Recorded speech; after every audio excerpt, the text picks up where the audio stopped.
You're not shorter than me, are you? Or are you slouching? I'm slouching. Oh, you want?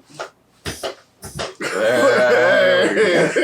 Hey, I'm Will, and this is Cardboard Minutes, and I've got Fran here, and we are going to be having a little chat about addictions, and specifically, what type of addictions? Specifically, board game addictions, or and I guess we decided to analyze: are we addicted to board gaming, or the hobby, or what about the hobby are we addicted about?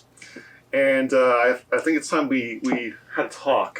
Let's have a talk. Is this an intervention, Will? You know? I think for it to be an intervention, someone who is not addicted would have to jump in here and claim. So I've got the door closed. My wife is not going to come stomping in and start throwing her opinions around, but I'm sure you'll see her in the comments. Oh, yeah. And let's begin. So board games. I think first of all, what is an addiction?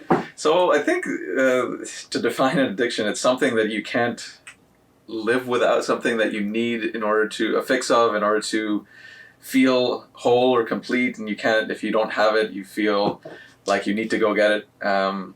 And so, yeah, now there's two types of, there's one, the type of addiction that's unhealthy, and that's not good for you, and it decreases the quality of your life by doing too much of it, and if you can't live without it, it's not healthy. I think board gaming is a hobby that I think it's positive, right? There's certainly worse things to be addicted to.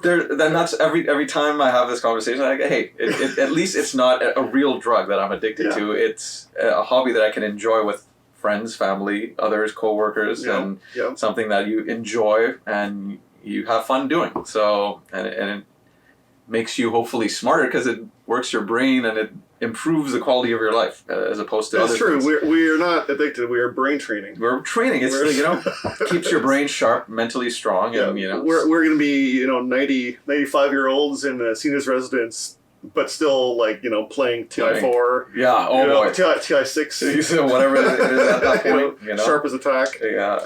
I think you hit a good point there, where a bad addiction is something that is to the detriment of other aspects of your life. Correct. And while I can't, and now that I think about it, though, is board gaming a bad addiction, right? Like, how can you argue that the funds, for example, right? I know money is always a hot spot for every person and every marriage couple, couple, yeah. Is the money going into board game hobby a detriment to your relationships, to your families, to your well-being? I mean, like if it is fun money and maybe it's your spending is under control, right, then I would say maybe it's not a bad addiction. Yeah. I think there have certainly been times where spending has gone out of control, and I've maybe had to ask for forgiveness afterwards. Yeah, I would agree with the financial component is one that can be dangerous if it's not kept under check, and it can lead to certain times where you're dipping into other funds which should be reserved for other things, and you're using those funds towards spending on games that you may or may not. But that Kickstarter, you're never going to get those stretch goals again. The stretch goals will not come. You can always go. Daughter can go to the college later. She can work and pay her own way. No, but that's the thing, right? So if it's kept under check, then that's fine. But it should never get to a point where you are sacrificing the bare essentials of living in order to fund your gaming hobby. Yes, it's tempting, and it's it's something that it's, and the biggest I guess reason for that, dipping into that, is the FOMO aspect. Is like, okay, I need to get it now because I might not be able to get it when I do have the allocated funds for it. But should you? But should you? Should you? And that's the question. So if it's like, okay, I have $100 every month that I'm gonna allocate towards gaming, but this Kickstarter is on now, and it's the stretch goal is 200, or this tier is 200. I'll use next month's funds, and if you keep steamrolling into it, it's a slippery slope. It's a slippery slope. So that's where the addiction aspect of the hobby can get a little bit out of hand, and that's I guess the biggest part of it. And then also what feeds into it is the groups that you're a part of. If you're always so the Facebook groups and the Instagram posts and these influencers that keep showing these beautiful components of these new games that aren't even out yet that you want, and they're giving these glowing reviews that it's different from all these games. You love it, and you're like, okay, I got to have this. I know I have these 45, 50, 100 other games behind me on the shelf that I've only played once or never opened. But I need this new one, because it does something different. It's cooler. So and that's part of human nature. I feel everyone has that kind of that hole that they're trying to fill. Yeah.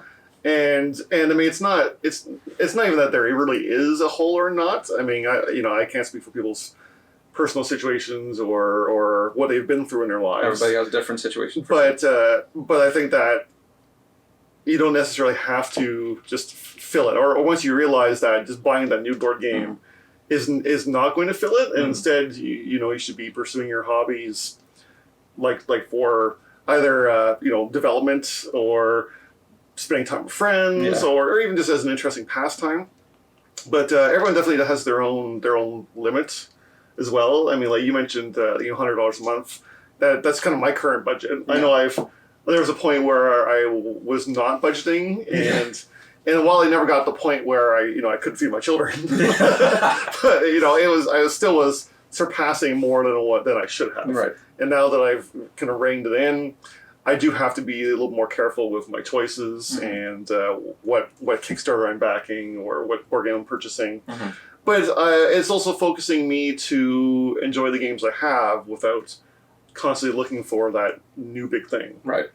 Yeah, and that's a big thing that we need to focus on is playing the games that you do have. And there's so many good games that we only play once or twice that kind of sit there gathering dust on your shelf, and you just kind of get the next new hotness to play. And when really you need to get the money's worth and your bang for your dollar for the other games that you've already bought, and you need to play them more often. So it's striking that balance. So yeah, and while there's you do want to play games you have, we also want to support the hobby too, right? You want to support the game designers, and there's so many fantastic content creators out there who 100%. do a great job showing off new content and stuff that's coming.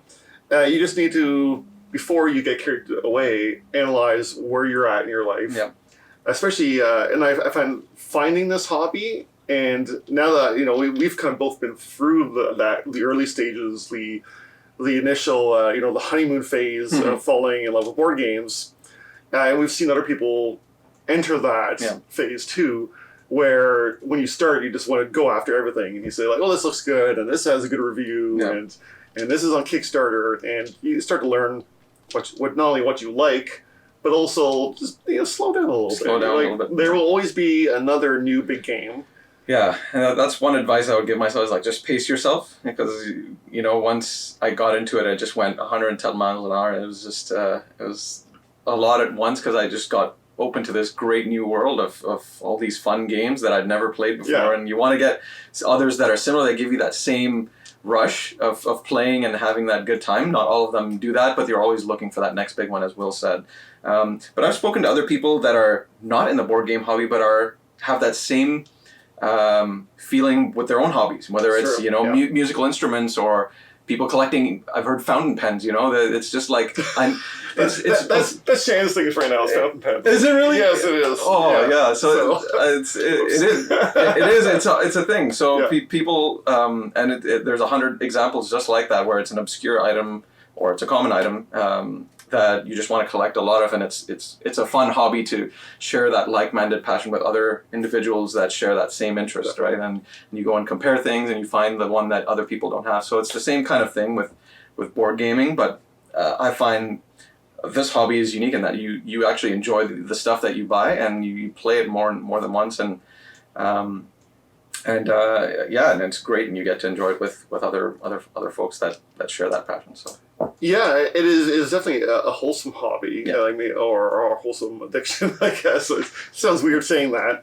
As long as you keep it under control, the times I spend playing with my children, or friends or my wife, where we could have just been watching TV, or worse, being off on our own, digital devices, ignoring each other, and instead we are face to face, doing things together. Sharing a fun time on over board games. So I think, especially in the digital age now that we're in, with all these streaming platforms and so many options available at your disposal on every device, cutting back that TV time can be a bit of a challenge, especially for my daughter as well. She's she's always she's not as addicted to the television, but she likes to watch TV whenever she can, and I don't blame her. But these board games that I'm trying to get her more into with Will, you released a couple of videos for games for 5 to 7 year olds. Watch those on the channel. Those types of things get them more excited and get them off the screen. So it's cool that way. Yeah, and you could say board gamers or board game developers. Well, obviously they want your money for their game. They're trying to deliver a wholesome piece of content to you, right? Whereas you could say the designers of many video game apps, especially on mobile devices, have designed them specifically to milk you for as much money and involvement as possible. Yeah, some of those models with the microtransactions and the addictive nature of that is something that that can be an even slipperier slope than board gaming. Yeah, now having said that, I have here a whole pile of Rory Story cubes that I have picked up in mostly small, like 4 dice blister packs, and there's a fair amount of them, and some of them I've had to kind of look for. I also don't have everything, but at one point I had to stop collecting them because they were too hard to find or getting too expensive to pick up. And while I love them, and while it's been a great pastime playing this with my children, you could say that's microtransactions too in a little bit. Things can get definitely carried away. Yep. Right, and not even just board games, but extras. Yeah, extras are just that or board game adjacent, right? Like I have a dice tray. Oh yeah. For every player color. Like do I need more than 4? Maybe not. Probably not, but I have them anyway. But you have them, and that's fine. It's all board game adjacent. It's part of the hobby. There are a couple of these here. This game I knew nothing about, and I'd never heard of it until I bought it. And the reason I bought it was because it was only $12. It was on sale, and I was $9 away from free shipping, and so it's a net cost of $3, pay $9 for shipping, or pay $12 to get this game I knew nothing about, and get free shipping. But surely there was probably other games you probably could have added instead. So things like that. The other one here is Duelosaur Island, which is a good fun little game, but it's a 2-player only version of Dinosaur Island, which is a much bigger box, and do I need a 2-player version of a big box game that is already really nice? So stuff like that. Is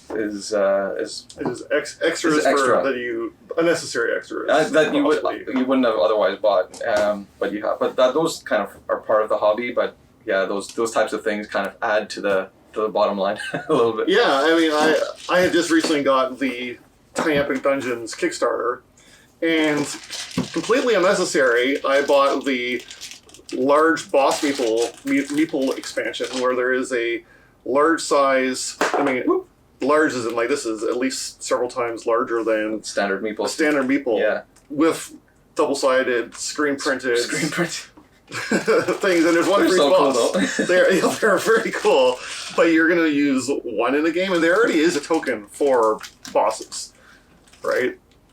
But classic example of maybe going a little bit extra on a board game. Well, there is something nice about deluxifying components too.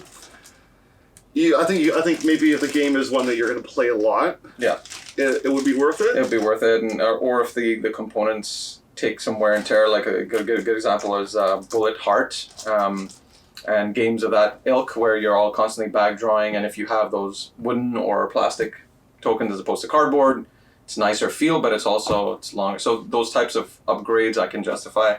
These are a little bit more frivolous, but still they look really neat and add a little bit of element to the game. So they are.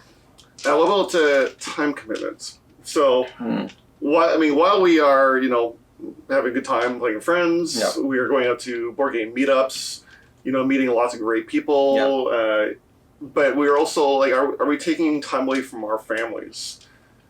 right? Yeah. Because we have occasionally played, not every week, but Right. if you include the meetups and the times of different overlapping groups, we've played, or rather, sorry, we've been out of the house, Yeah, away from family, 3-4 nights a week. Yeah. Sometimes, Yeah. like, and not always. Yeah. Like, is that time that could have been spent with our wives, Yeah. children? Absolutely. I think the thing here is, as long as there is an equal amount of time that you commit to the family, and you have allocated nights that you're spending with them, or weekends and things of that nature, that you're not out of the house the whole time. I know we joke about board game. What was it? The board widows. The widows. Board game widows. The board game widows. The golfing. That's widows. the wives in our group. Yeah. As long as they're not completely abandoned, and you're spending time with them with your including them in your hobby, and you're not completely shunning them. So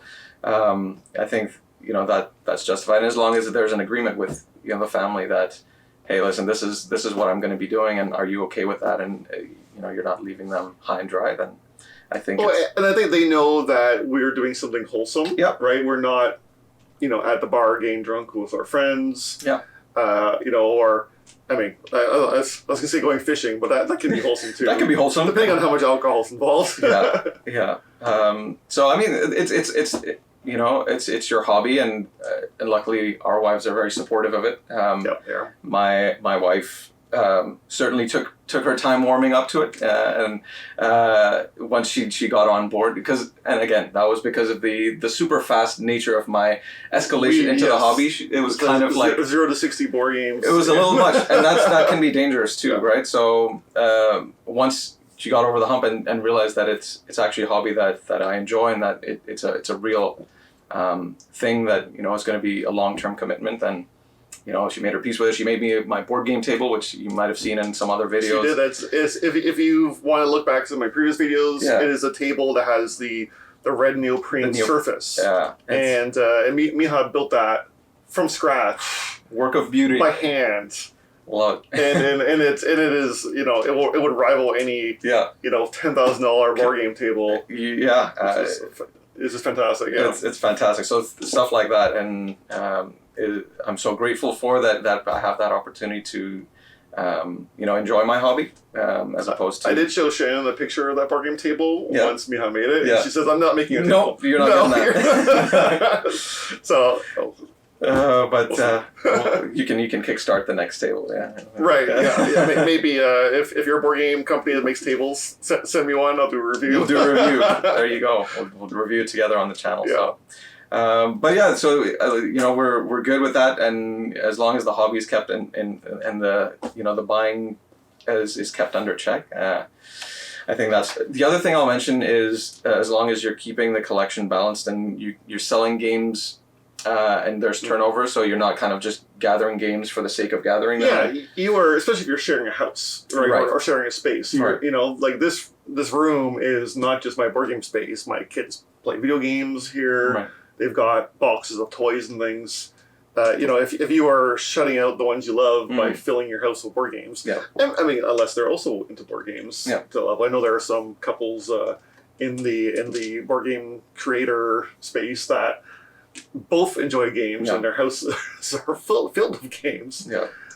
You have to be mindful of their hobbies, of your family's time, their hobbies too. Right. Yeah. So space, and so as long as you're moving games out at the same pace that you're not playing or that you've moved on from, and then passing them on, and then filling that space with new games, and there's always a balance.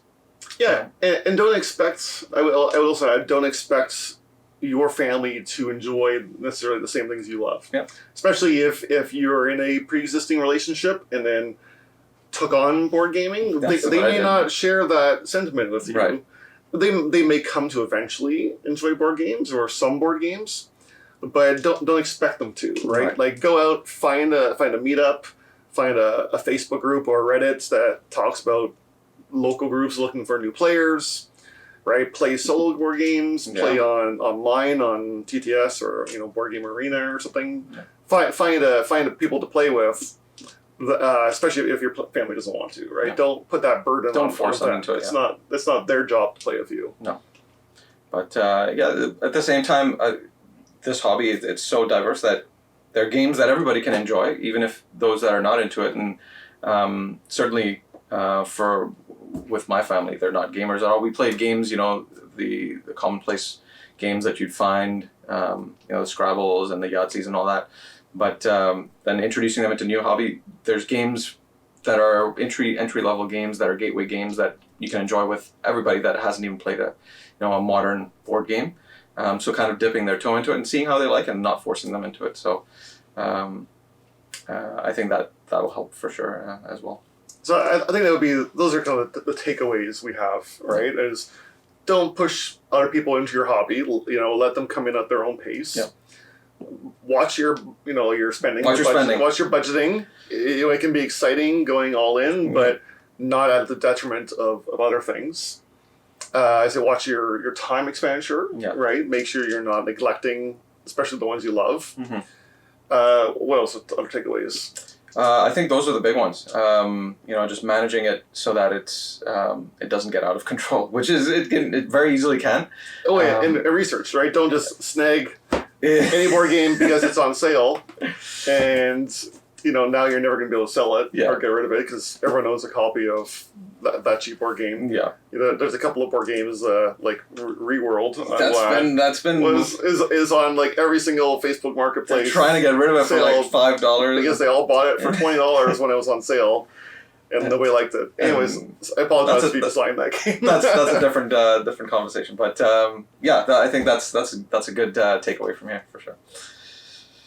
All right. Anything else? All right. So let us know if you're addicted to this hobby. Please let us know in the comments. Like and subscribe. You'll probably see us rant about board gaming more over the coming years. And how are you coping with this addiction? Have you come to the other side, like we are approaching, where it has become less of a addiction and more of just something we enjoy and are managing and come to grips with? Or are you still in that part of your experience in your journey in board gaming where you are just rampantly grabbing every Kickstarter that looks interesting? Yeah. Is it catching up to the backlog, right? Because when you first come into the hobby, there's such a backlog of games that you haven't experienced, and that backlog is growing year by year because there's so many games being released. There's more that come out than can be played. And that's part of the reason why you're like, okay, I have to play all of these games that I haven't played and I've heard so much about. So just be mindful. Try and play other people's copies if they have them. Try before you buy, and enjoy the hobby. It's a fun ride, and it's really good when you kind of take it all in and enjoy it for what it is and not try and get that next endorphin hit. Definitely. Well, thanks, Ron, for your views. Yeah. It's been fun talking about this completely impromptu discussion, and thank you for watching. See you next time.